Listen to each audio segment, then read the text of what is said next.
또 하나 주목할 게 최근 북한의 미사일 도발입니다. 김 위원장이 푸틴 대통령을 만나러 러시아로 떠난 사이에 북한은 동해로 미사일을 쐈죠.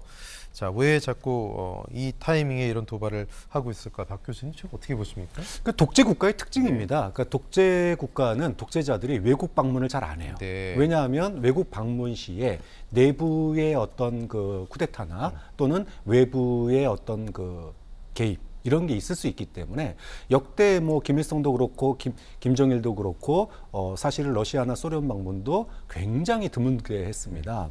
마찬가지죠. 김정은도. 그래서 이 북한의 지도자들이 러시아나 중국을 방문할 때는 뭐 예를 들어 공중의 요격을 피해서 비행기도 잘 안 탑니다. 그렇죠. 거의 기차로만 이동하죠. 그리고 만약에 외국에 나가게 되는 순간 그 순간부터 북한은 비상 대응 체제에 들어갑니다. 왜냐하면 비상 대응 체제라는 건 단순하게 뭐 미국이나 뭐 남한이나 이런 주변 국가로부터의 공격에 대비한 게 아니라 내부에 대한 통제 수단이 돼요. 비상체제가 되면은 상호 감시가 이루어지기 때문에 그런 점에서 아까 이제 미사일 발사 얘기하셨는데 미사일 발사를 하게 되면 군은 초긴장 상태에 돌입하고 네. 혹시 모를 남한이나 미군의 어떤 대응 이거를 주시할 수밖에 없는 거예요. 그러니까 모두가 총을 들고 있고 서로가 감시 견제가 가능한 그런 초긴장 상태가 되기 때문에 북한의 김정은으로서는 외국에 나갈 때도 러시아에 잠시 갔다 오지만 네.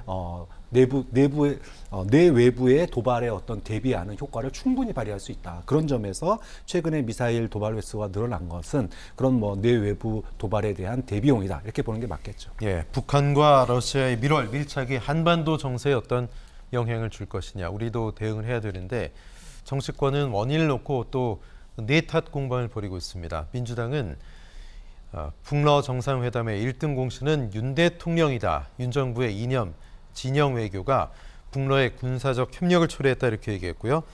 국민의힘 측은 얼토당토하는 말이다. 협력을 운운할 여력을 만들어준 건 문재인 정권이다 이렇게 맞섰습니다. 자, 정치권은 정쟁을 하고 또 대통령은 언급을 좀 직접적으로는 자제하고 있는데 김대현 평론가님, 지금 용산의 반응, 지금의 기조 어떻게 앞으로 나와야 된다라고 보세요?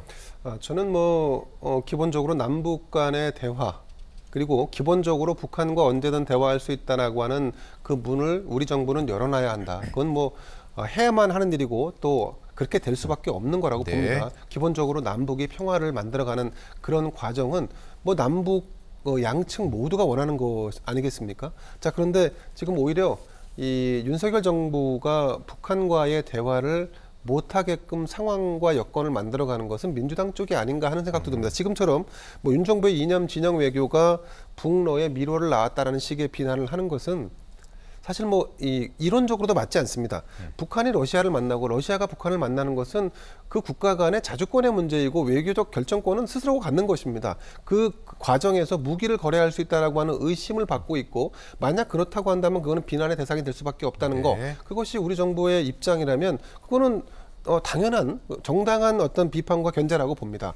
근데 원인 제공을 누가 했는지를 두고 여야가 싸우는 것은 정말로 이 헛다리 짚는 우스꽝스러운 논쟁이라고 보고요. 저는 기본적으로 그 국가 안보 차원에서 뭔가 문제가 될 수 있는 사건이 벌어졌을 때 그런 부분에서 좀 여야가 따로 노는 일은 좀 없었으면 좋겠습니다. 그리고 무엇보다도 앞서 말씀드린 것처럼 우리 정부도 북한에 대해서 일방적인 어떤 압력과 제재, 압박, 그래서 먼저 나서라라고 하는 요구는 사실 북한은 운신의 폭을 더 줄이는 겁니다. 그러니까 언제든 대화할 수 있다라고 하는 이런 유연한 어떤 대응이랄까요? 이런 것도 같이 병행했으면 좋겠는데 그런 부분들이 좀 없는 게 아쉬운 대목입니다. 네.